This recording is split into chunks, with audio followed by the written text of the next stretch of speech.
In our thinking at UNCTAD, adhering to the sustainability principles in freight transport will help the sector to achieve efficiency, high quality of services, social inclusiveness, and economic progress, while at the same time reducing the negative externalities of the transport sector in terms of environmental degradation and climate change.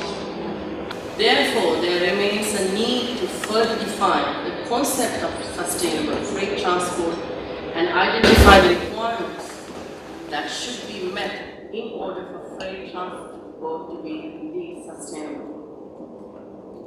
In this context, a well-defined and articulated common international framework for sustainable freight transport that would be widely accepted and adhered to would, in our view, be of great value, as it will help streamline the thinking and provide coherence in the implementation of the 2030 agenda and also the Paris Climate Agreement.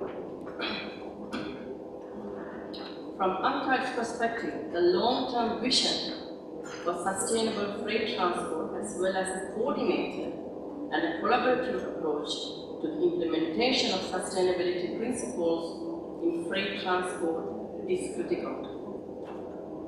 The cooperation and partnerships should encompass all players: government, the freight transport industry, and the trade community, specialized organizations, human agencies, as well as academia and financial and lending partners. So in this respect, UNCTAD, with its broad mandate in trade and development and long-standing expertise in transport and trade logistics, has a critical role to play in leading this work to help advance the sustainable development agenda.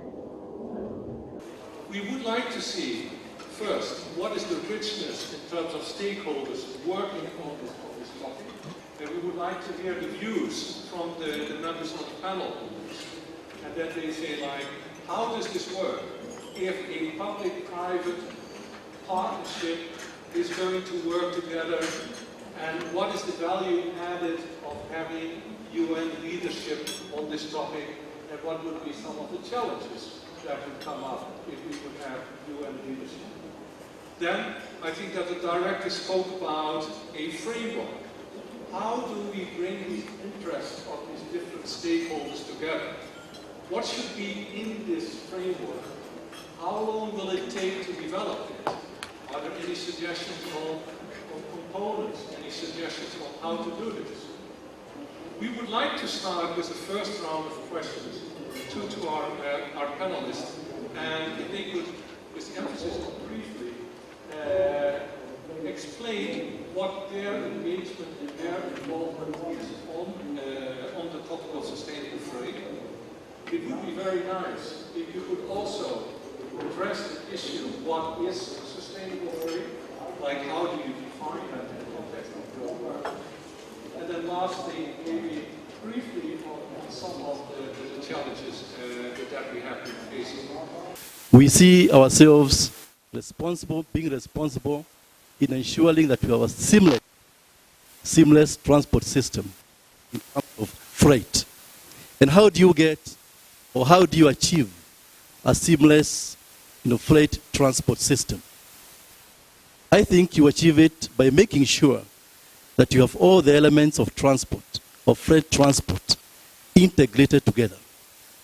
To do so, for us here in this country, we've done so by making sure that we develop our transport system based on corridors, as opposed to having disjointed elements of transport.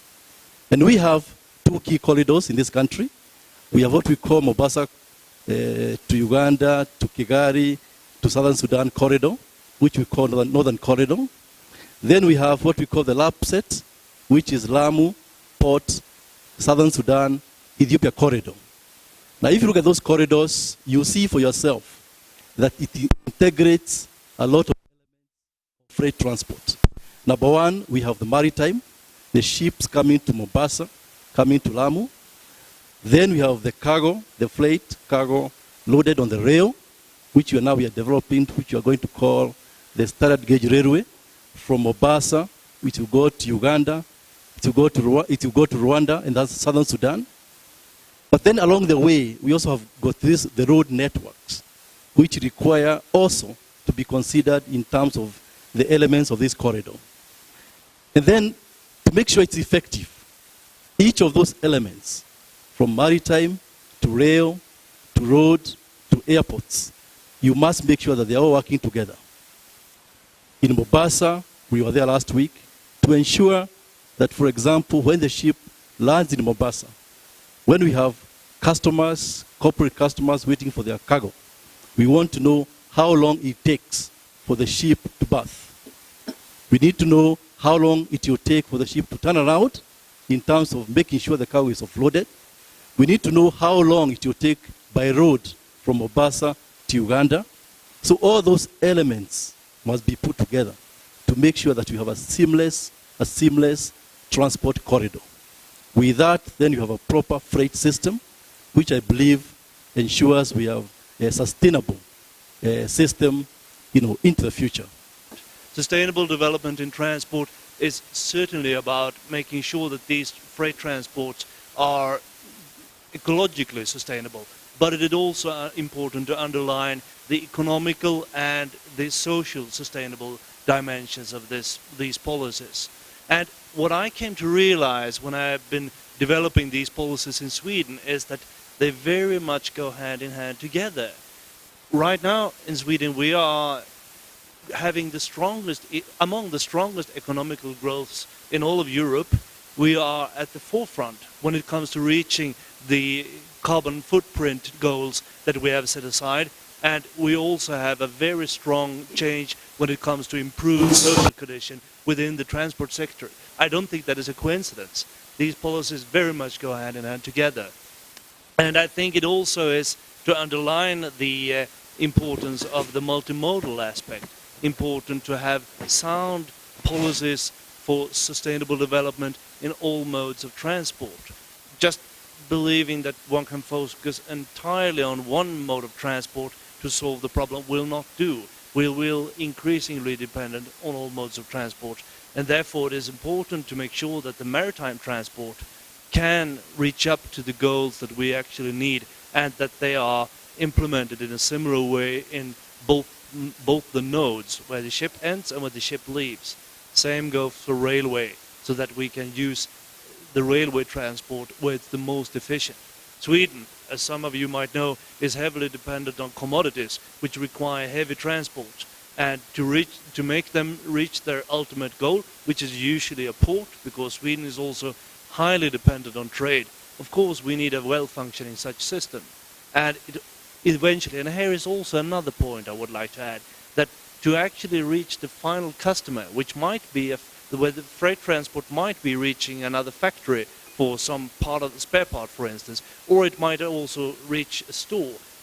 City logistics is a very important point that I would like to stress, to have these chains of logistics that can actually be long-term sustainable. And city logistics is also a point where freight transport ultimately need to deal side by side with passenger transport. And therefore I think it's a very important part of this chain that is important to address. And in order to do this and also have a road traffic that is well functioning for a sustainable transport development, I think that it's important to seamlessly see that these links together. And just like railway transport is one important mode of sustainable transport, it is also important to make sure that roads are important. We recently inaugurated a completely electrical road between a port and a major industry in northern Sweden, which actually make that freight trucks can drive completely on electricity all the way. And if they deviate, they might and have a hybrid engine, then they might use a conventional engine for the final part of the track. That's one way of addressing those parts which are not which couldn't be solved entirely by railway. there are a number of parties looking to control and possibly reduce the carbon footprint. Because maritime trade carries about 80 to 90% of world trade, and although it is far more efficient than air transport or road transport, the fact remains that it still generates a huge amount of CO2. And it is very much post-COP21 on the agenda of all the international associations to do with shipping as to what do we do to begin to monitor, because that's the first thing we have to do, and then begin to control CO2 emissions. As an organization, we've produced 3 reports in the last 3 years. Once is Global Marine Trends 2030. At the time, we believed that world trade growth could double by 2030, which has huge impact on infrastructure. We now believe, as a result of what's happened since then, that perhaps it'll be slightly less than double, but still a huge increase. Then we produced a report on fuel trends. The maritime industry still burns very heavy, dirty fuel oil, and that will have to change. And that is through lower sulfur fuel and possibly gas in future to reduce our carbon footprint. And finally, and probably most importantly, in the last year, we produced a report on technology trends, because we believe that technology can provide quite a few of the answers to an industry that, to the outsider, looks as being fairly technology enabled, using fairly basic techniques. But shipbuilding is advancing, new materials are being used, and I think there's a huge emphasis to make shipping more efficient and environmentally friendly and play our role in freight sustainability.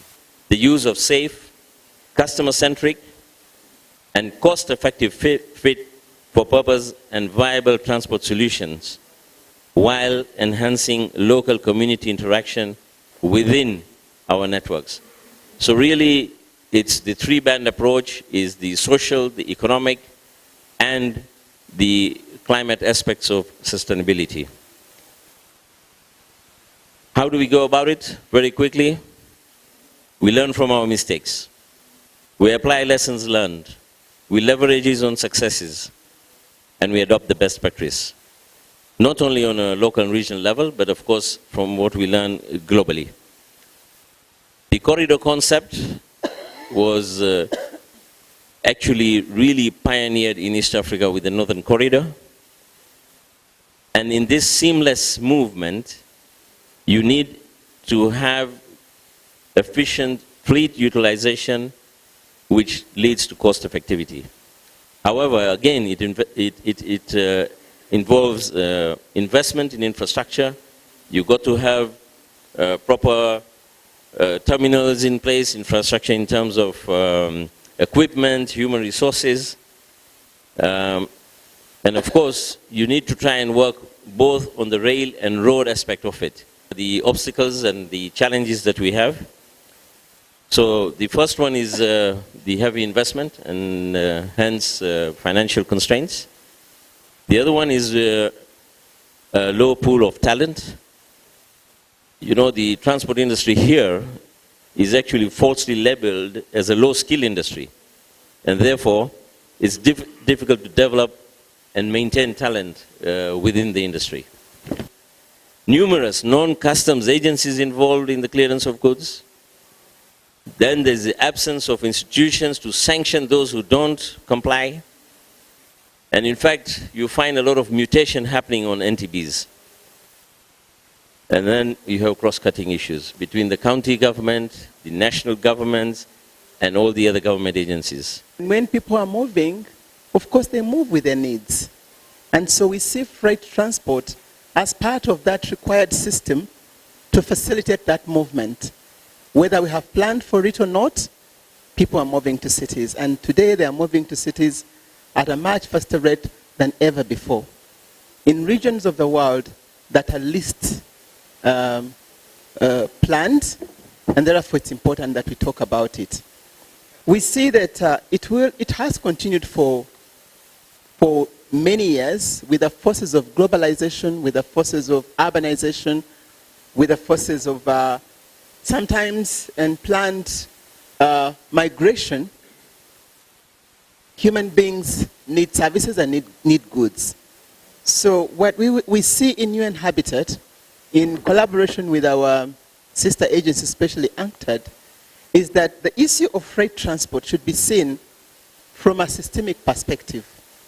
And therefore, urbanization has to be, I think, State Secretary Eric, you talked about it, has to be seen from within that perspective. Because for quite a long period of time, I think those who are planning the freight transporters, the private sector, maybe they work with central government, and they look at the overall national transportation system without necessarily considering how that is anchored within the urban fabric and the city structure, which is very important for the final distribution of the goods and needs sufficient logistics to enable that. So in UN Habitat, we advise governments to review and establish their national urbanization policies to be enabling, to ensure that freight transport is sustainable from all the aspects of social, economic, and environmental. Now, we are at a turning point which is a good advantage within the UN as a system, that we've got the 2030 agenda that have been endorsed by the member states. And we believe that within this 2030 agenda, where we have got all these goals that are integrated, it will be easier, I want to be optimistic, that countries and we as the UN will learn from that which has been done well, spread it, but also uphold policies that will last longer than us in office. We realize that there has to be strong regulation around supporting such planning to enable that to be finally realized and effected. We need to do like sustainable systems with the environment. So we try to look for electric vehicles, hybrid vehicles. So the role of the government has to support that.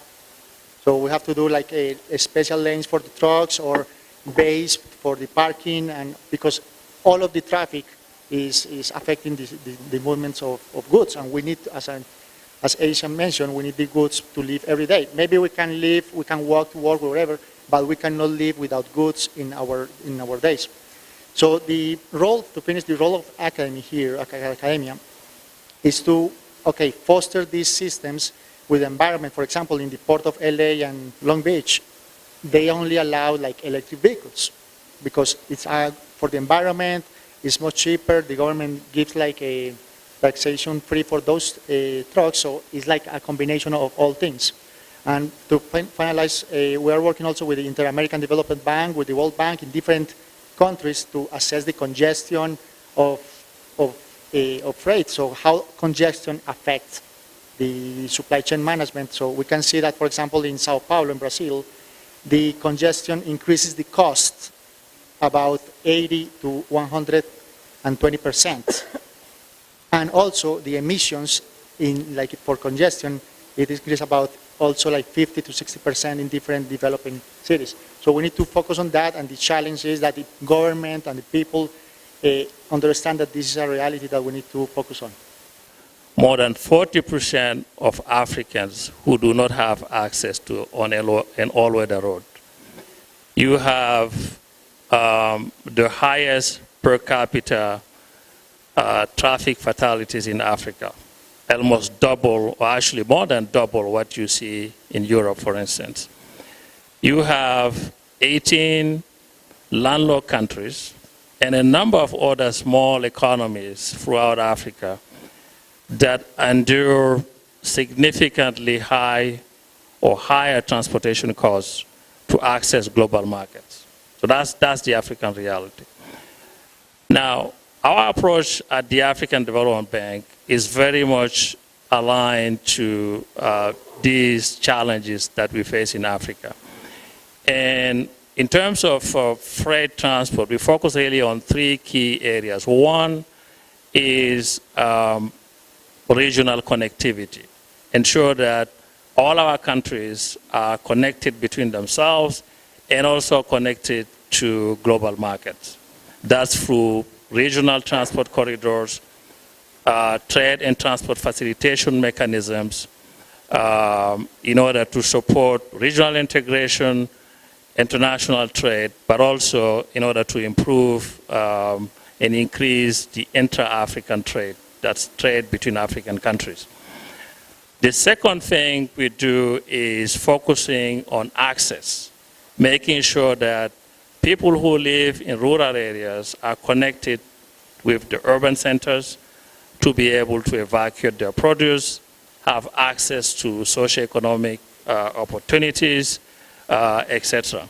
And then the third thing is really building capacity at the level of executing agencies, ministries, make sure that they tackle issues related to traffic safety and to environment and climate change. In the short term, our focus has been on improving efficiency of the existing systems and increasing the better capacity utilization of the existing system. We believe that if the city is well planned and well connected, then the issue then the issue of congestion and the issue of air pollution will be addressed and minimized, because we spend a lot much more energy transporting, connecting and moving around, especially when we haven't planned well our urbanization, and when we have different services being given at different points. In terms of the core elements of the framework, I think there is a need to have a broad agreement on the key performance outcomes that we are looking at, whether it's energy efficiency or the share of renewables, and different metrics related to efficiency, etc. I think that's extremely important, that there be a broad sort of consensus on that. The second core element, I think, is the need to have a clear monitoring and reporting mechanism. That is, we need to be able to measure, what we want to achieve and be able to report on that regularly. And then finally, there has to be some kind of institutional mechanism or partnership arrangement to drive this whole process. And maybe UNCTAD play that role. But again, as I said earlier, there's already a number of initiatives, for instance, the MDB's working group on sustainable transport, and that also could be leveraged.